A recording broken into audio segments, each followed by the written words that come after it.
Ari, I think all of you can hear my sound. Yes, sir. All right, thank you. So we were studying a very important concept, and that was about jointly Gaussian random variables. So their joint distribution is given by this formula. So you don't have to remember these formulas. Have to develop the concepts. That is more important rather than just remembering them. We have to develop the important concepts here. So I have explained you the term. This was the variance of the first, this was variance of the second, mean of the first random variable, mean of the second, or second random variable was y. This was the correlation coefficient between x and y. Now, the things that we have to now remember is that when two random variables are distributed due to, on the account of this binomial or joint distribution, so it can be shown that x and y are within themselves random variables, because you could see x and y, they were random variables having a mean and a variance. Okay? And the second thing is that their conditional densities, that is fx given y or fy given x, it is also Gaussian. So they are individually Gaussian as well as their conditional distributions, they are also Gaussian. This thing is not that important. And you can also extend this definition of jointness to more than two random variables. You can extend this to three random variables and furthermore. Okay? So for instance, if I say I have three random variables that are jointly Gaussian, so they will be jointly Gaussian if any pair of them, or so any two of them are jointly Gaussian. So you could see here what was happening here. Here you had a joint distribution of two random variables. So any one of them was Gaussian random variable and their conditional was also Gaussian. So if you have a three random variable joint distribution of three random variables, then their joint of two will be Gaussian. All right. Similarly, for the conditional, you could see if it was of two, then single given single, then there you will have that condition of double given single given the third one. Okay, and the conditional density of any pair given the third one is also jointly Gaussian. All of you have understood what I am telling at this point? All right. All right. So the main properties of jointly Gaussian random variables are as follows. Uh, so if I have n random variables that are jointly Gaussian, okay, so this means that there any subset will also be jointly Gaussian, okay, and every individual is a Gaussian. All right.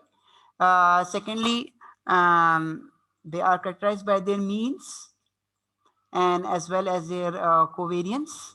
So, Ajay, what is the meaning of characterization? The characterization means that if you want to use that random variable to solve, its functions or its movements, then this information is enough. If you have these two information, then you do not need any more information. Okay? This is the meaning of complete characterization. So their means and their set of covariances, okay, will be more than enough to characterize them. So set of covariance means a covariance of any two random variables among the n joint Gaussian random variables. So the mean is actually the, you can say, first order property, but this jointness, this covariance, this is called the second order properties.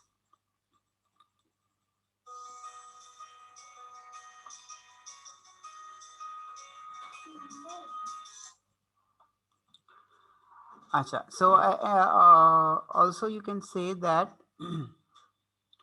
क्या कहते हैं, any set of combinations of these joint Gaussian random variables will also be Gaussian. ठीक है. Similarly, any linear combination will be a Gaussian random variable. All right. Similarly, if I say that two random variables are independent, two uncorrelated jointly random variables are independent. So I'm saying that I have a joint Gaussian variable, but they are independent. So you know, when they are independent, then we have already said that they are uncorrelated.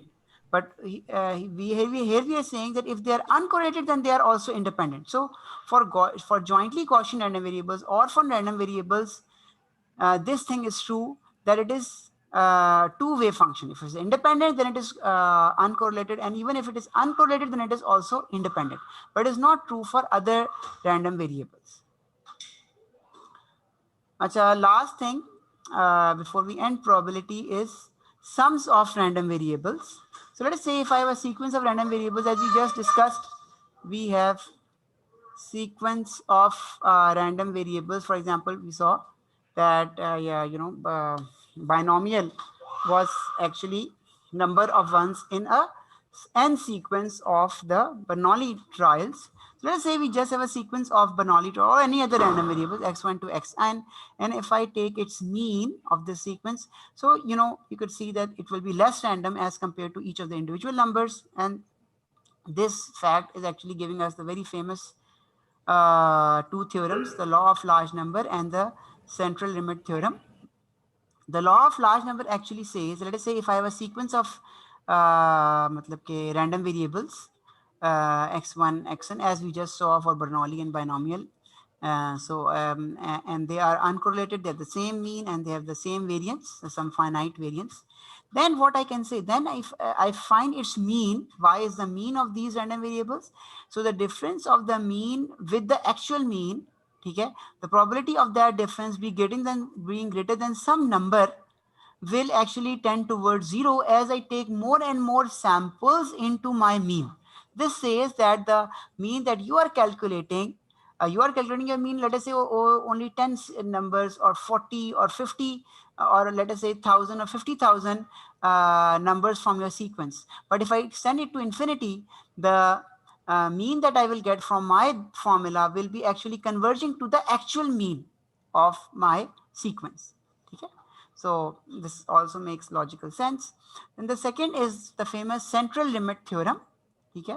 And it also gives us a very important insight that if you have any random variable that is independent and identically distributed. So you have a sequence of random variables that are independent and identically distributed. For example, we saw these Bernoullis. Okay, if I just go on conducting them, then they are independent of one another, and then they are also identically distribution because their PMFs are same. Okay, if I take, let us say, I do one experiment, I do a second experiment, and they have the same probability, so they will be identically distributed, and they're independent because the one is not related with the other. So if I construct their sequence, okay, and I find their mean of them, then the mean of all these independent random variables will converge. Okay, this will converge to a Gaussian random variable. Very, very important result. That is actually the cornerstone of almost all of our mostly communication engineering, that these IIDs, also IIDs very much used in research papers. So you should also get an idea now what is an IID. It is independent. Independent, I told you what is independent. For example, if I say, Haji, fx1, x2 independent, this means that joint distribution of fx1, x2 is equal to the product of fx1 times fx2. This is independence. Okay. And identical means that their PMF, their PDF, so whatever the distribution represented by their CDF or PDF, it remains same. Okay. Then they will converge to a Gaussian random variable. Okay. So sum of, in other words, sum of IID random variables converges to a Gaussian random variable. So this concludes our brief study of basis of probability theory. Now we will go to the next concept of stochastic processes or random processes. They are the same thing. They are synonyms. You can use random processes. You can also tell them to be stochastic process, no problem. Okay. Again, the explanation is more thorough in the famous populist book, but as I found, it is difficult to understand because it is pure mathematical description and there is no no description in terms of words. That is why most of the students, they find it difficult to understand. So that is why I will continue from this book as it is more easier to understand. And if anyone has any question with respect to probability theory, then you can please ask before we go further.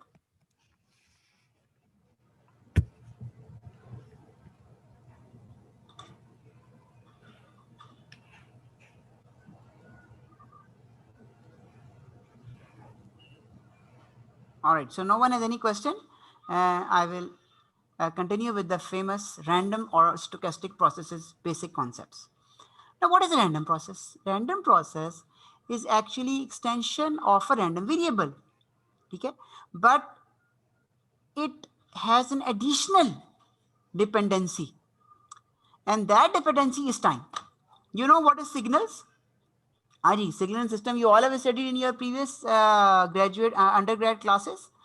Signal is a time varying function, x of t, cos omega t, all right, sine omega t, ej omega t, or a pulse function, okay, raise, cosine, whatever functions that vary with time, triangular function, all the thousands of functions that you have studied, they are all signals. So actually it extends the random variables to the time domain also. At this time, you can see what is the random variable? Random variable was just mapping the outcome of my experiment, okay, to the real axis. All right, it was just that extension, okay, and you had a probabilistic an uncertainty or given by a probabilistic value with each outcome. Okay, that was simple random variable that was extending your probability to a real line. But here it extends it not only to the real line, but it also extends it to the time domain. This is the basic difference between a random process and a random variable. But we will be studying this in detail in terms of words as well as with respect to examples. Acha, I just wanted to ask one question because Mr. Shamim told me in the last lecture that he has not studied stochastic process. Also, Mr. Kamran told me that they have not studied stochastic. I would like to know information from some of the younger students who might have studied from, recently studied. Acha, all right, Madam Mehnoor, have you studied stochastic processes in your undergrad class?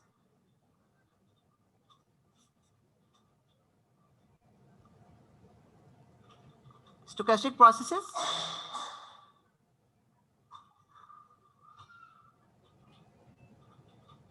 So I think I'm not getting an answer. Ari, has anyone studied something about stochastic processes in their previous undergrad class?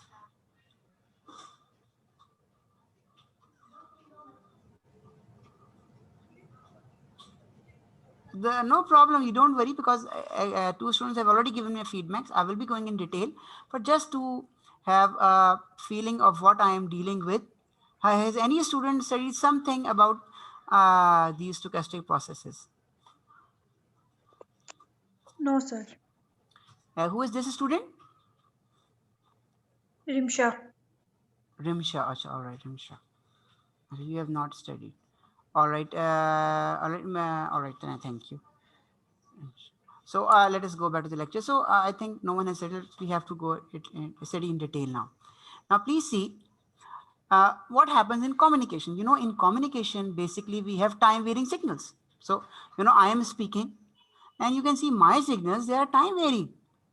They're not constant. I'm not uttering the same word again and again. They are changing. Okay? They are dynamic.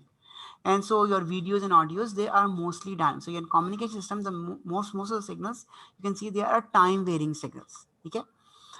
But as you know, in systems, in most of the communication system where you do not analyze it with respect to noise or with respect to interference, and the signals are actually deterministic.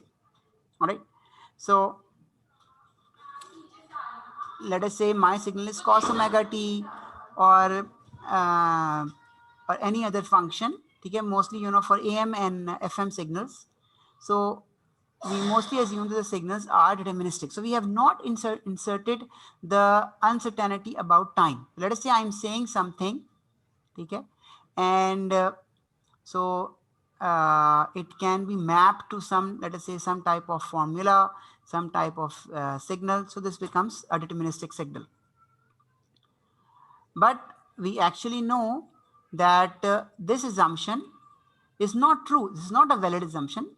Your signals, all right, they are time varying, but they are not necessarily deterministic, especially in communication systems. There are various reasons why they are not deterministic. Okay. So what we do in communications, we start with deterministic signals, AM and FM.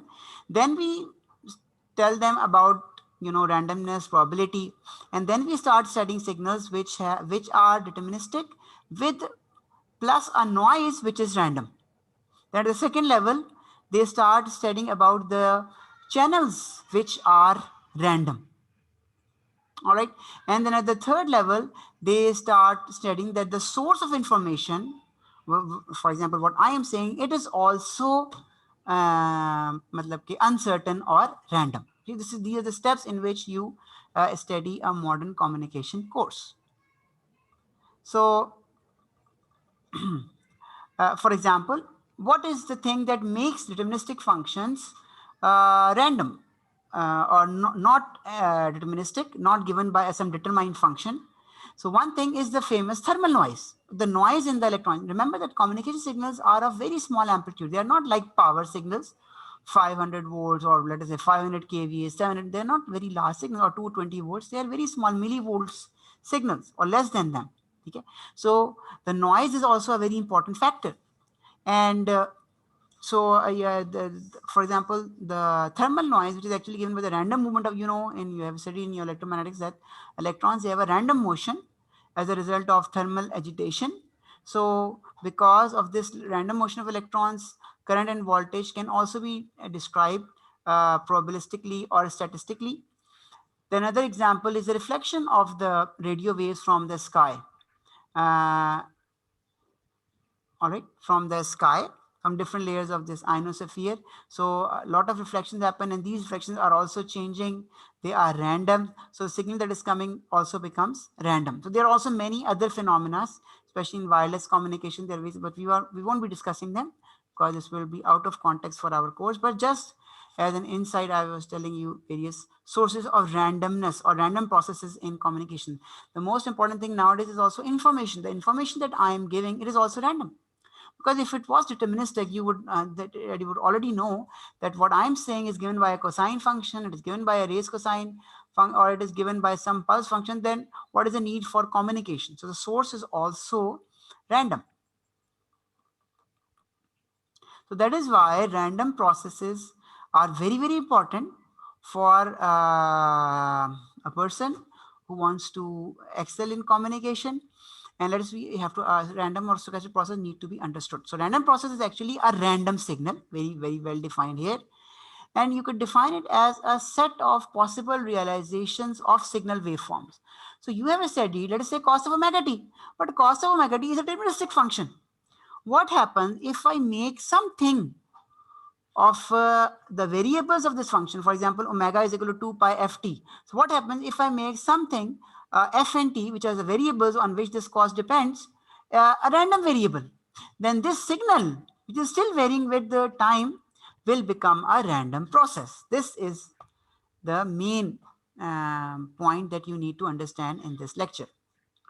So the realization of the set of these possible signals is governed by some probabilistic law. So similarly, as random variables, they were a set of positive values, and they were realized according to some probabilistic law, right? So probabilistically, there will be the probabilistic axioms and all that, but you will be the outputs will be functions rather than values. Random variable was giving you a value, all right? While processes, they are giving you a function. Let us see some examples. Once you do then you will be able to understand the difference between stochastic processes or random processes and random variable. So assume I have a simple signal generator, and the signal generator can give me 6 possible sinusoids. Okay, phase for all the sinusoids is 0. Okay, but the frequencies could be 100, 200, 600.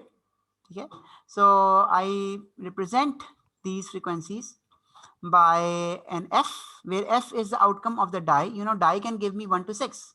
So f will be 1 to 6, and I multiply this by 100. So I will be getting 100, or I can get 600 from the throwing of a dice. All right. So this can be given by 100f. All right. So how can I represent my random process? Random process will be defined as follows: that x of t is equal to cos of, previously it was just 2 pi ft. And f was actually a deterministic function, all right, single frequency.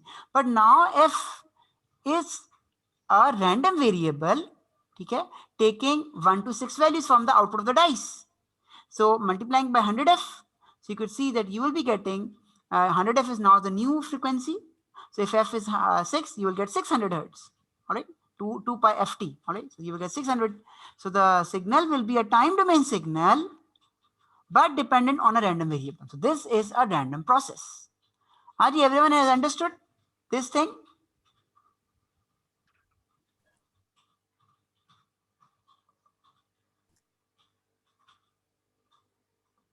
Haji, Arif Shimim sir, have you studied? Have you understood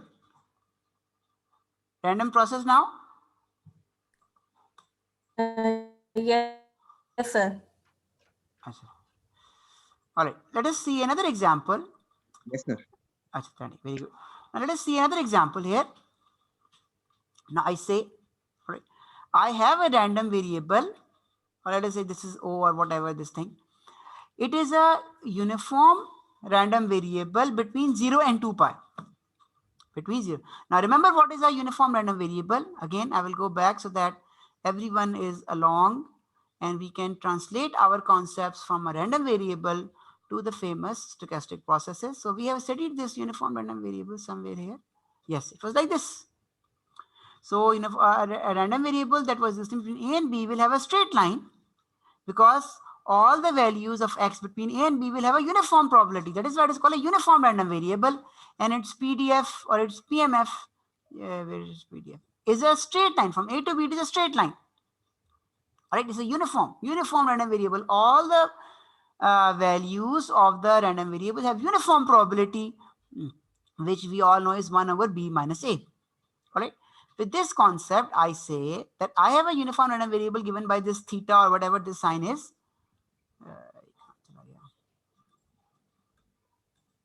All right.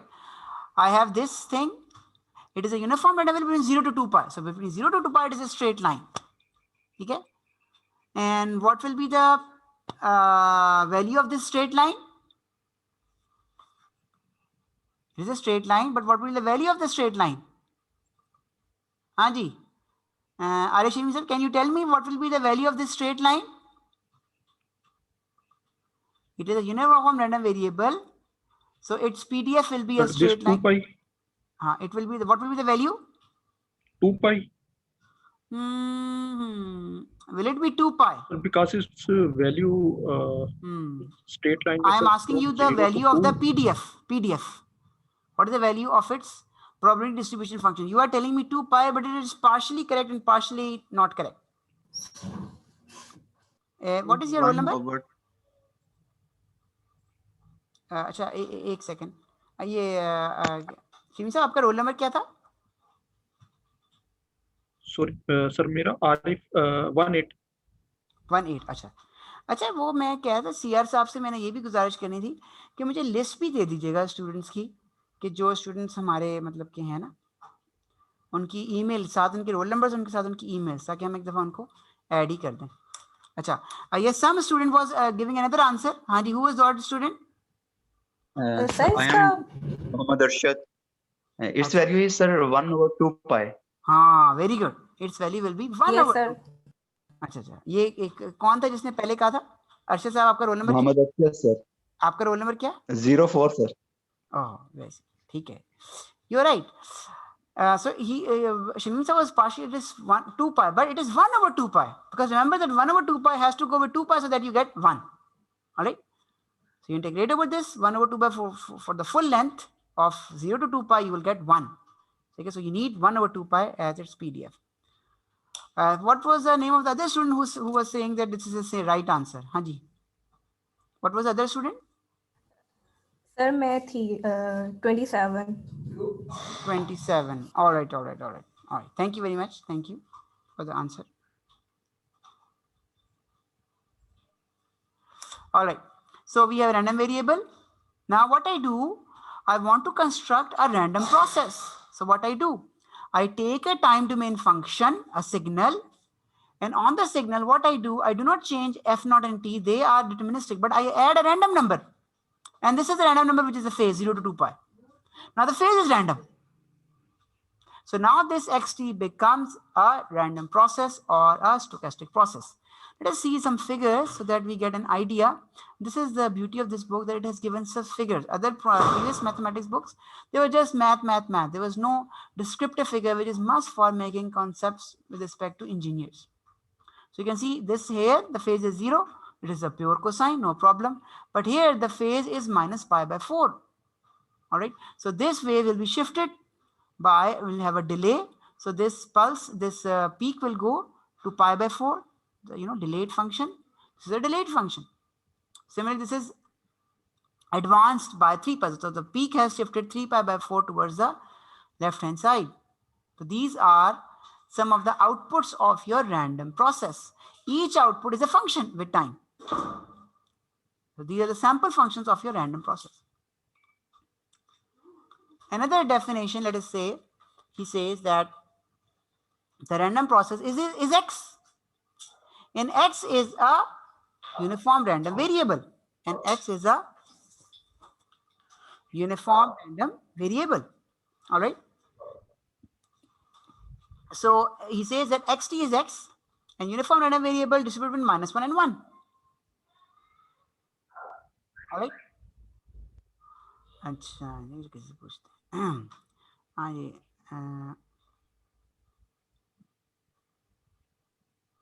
हाँ जी शमीम साहब, can you hear me?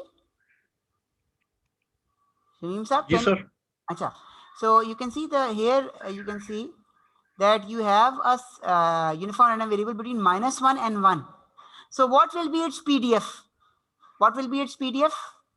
Probability distribution function. It is a uniform random variable between -1 and 1. So what will be its PDF?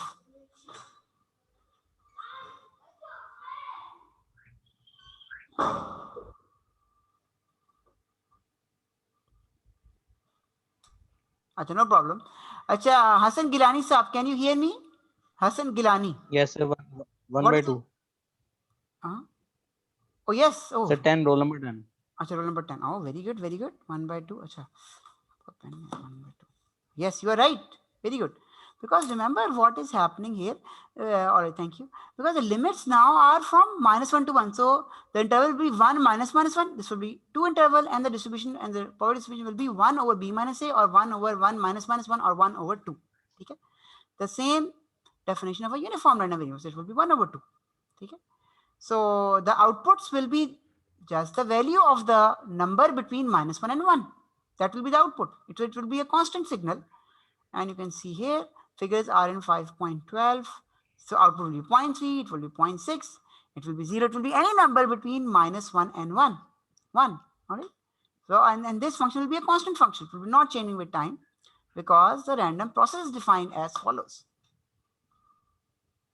So what we have seen with the result of all these examples, what we have seen that for any outcome of the experiment, it might be outcome of a dice, it might be outcome of a uniform random variable with respect to phase, it might be uniform random variable with respect to an interval -1 and 1. For every other outcome, I'm getting a function. I'm not getting a number as was happening for a random variable. Random variable was mapping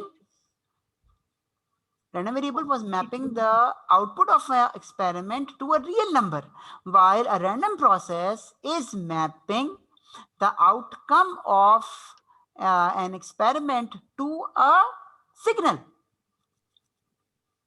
All right, this is the difference. So again, there are some figures also you can see here. You can see these figures. So for every other outcome, you have a different signal.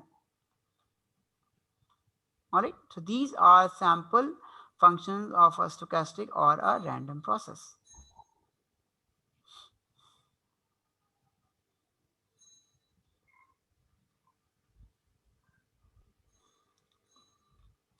So for each outcome of your omega I of your sample space, you This meeting will end in 10 minutes. All right. So no problem. If it ends, then we will start another meeting. So we have this problem. Let us see what happens. We will be continuing it till we can continue to saying meet it will end in 10 minutes. We will at least continue till 6:30. Then you will see what happens. All right. So what it is telling me that for each outcome, okay, you have a deterministic function, because when I say I have a fixed outcome, let us say f was 1, 2, 3, 4, 5, 6 outcome for dice, or it was some random variable between 0 to 2 pi, or it was some number between -1 to 1. So I get just one number. So if I put one number in that function, I will get a deterministic function. But that function is actually the sample function or realization of the random process. Random process could have a whole sort of functions, but once you fix an outcome, then it becomes a signal, a deterministic signal. All right. So at each time, acha, now what I do, I say, all right, so when you fix an outcome, you get a function. What happens if you fix an outcome as well as you fix time? Then you will get a random number. Then you will have a number. Because we have fixed time as well as you have fixed the outcome of your experiment, then it will become a random variable. All right. For the different outcomes at fixed time, all right, if I say time is fixed, but omega could be different, okay, so the numbers, they will consider a random variable. But if you say, if I fix time and I fix omega, I will get just one number. But if I say I will fix omega, then I will get a sample function or a time varying function. And if I say that I fix t and omega, I will get a constant number. But if I say that if I keep omega random and I fix t, then I will get a random variable. So you can get three different types of outputs from a random process. It's very, very important observation which connects or bridges the concept of a random variable with a random process. So you can say that at any time instant, okay, at any time instant, okay, you have fixed time, but you have kept outcome to be random, then that random process becomes a random variable. Let us see some other experiments. So I would have wanted to just skip many of these things, but as I have got a feedback from your end that none of you have studied stochastic processes, that is why I am going into detail. I am diverging into detail of the various aspects of these processes so that you are well versed with their concepts. So he says, let us say determine the value of the random variable x 0.001 in 5.2.1 example. 5.2.1 example, you had this example. The random variable or the random process was defined as follows. And he says that I want to find x 0.00 or 1 over 1000, 0.001. All right, 1 over 1000. So t is equal to 0.001. So just put t is equal to 0.001. So output could be any multiple. F could be 1 to 6, so it could be any multiple. 1 over 1000, 100 over 1000 means 0.1. It could be 0.1 or 0.2 pi f, and f is going from 1 to 6, so I could get a values from 0.2 to 0.2 into 2 to 0.2 into 3 to 0.2 into 6. So I could get 6 different outputs.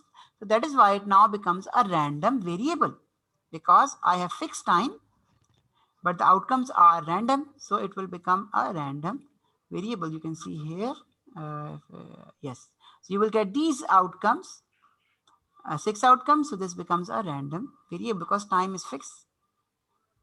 And you can see other experiments also here. He's saying again the sample set is, let us say 6, which is outcome of a dice, but I put these numbers here, these omega i's come here, they multiply with e minus t, and this is a unit step function. All right, you know this unit step function, this is exponential function. So like this. So now what happens, he says that let us try to he's saying then what is x1? So you fix time, this means it becomes a random variable. All right, so if I say that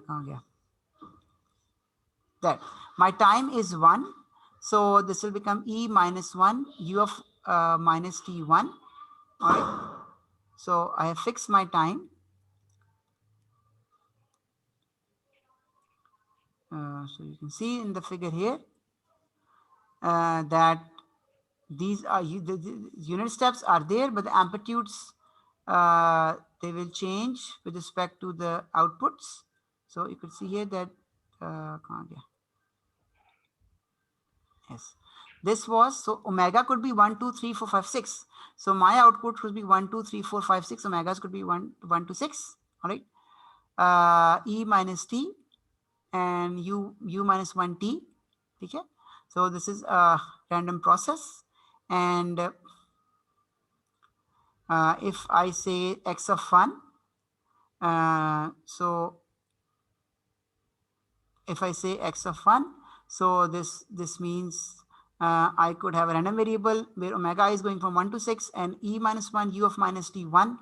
So u of minus t 1 will be 1 because it's a unit step function starting from 0, you know all that. This is 1, and e minus 1 or times this omega I. So you can see here e minus 1 times omega I, which could be from 1 to 6.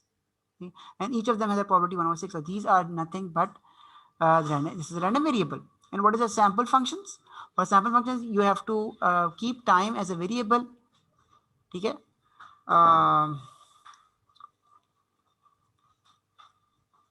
You can keep time as a random variable. All right. So and you can fix your omegas. So in that case, you will get these outputs. So time is a variable. Time is changing, but you have fixed omega. So omega is 1. Here omega could be 2. So you know the amplitude is starting from 2, 3, 4, 5, 6, and so on and so forth. So you can get functions, or you can get random variables from a random or a stochastic process. Otherwise, this is also very important. We have these discrete time random processes as well. We have continuous time random processes. So you know the difference between discrete and random. So for discrete, it has to be countably. It has to be accountable. While for continuous, it is uncountable. Okay. For example, let us say omega I is a random variable, which is actually the output of a Gaussian random variable. Whatever the output of a Gaussian random variable is omega I. So I define a random process like this. That if n is 0, then x0 is 0, and if n is not 0, then x of n is the previous x of n plus omega of n, where omega of n is coming as the output of a Gaussian random variable. So you can see here that x of n is addition of two random variables. It will also be a random variable. It will also be a Gaussian. And this is an example of a discrete random process because you can count these n's or a sequence of random variables.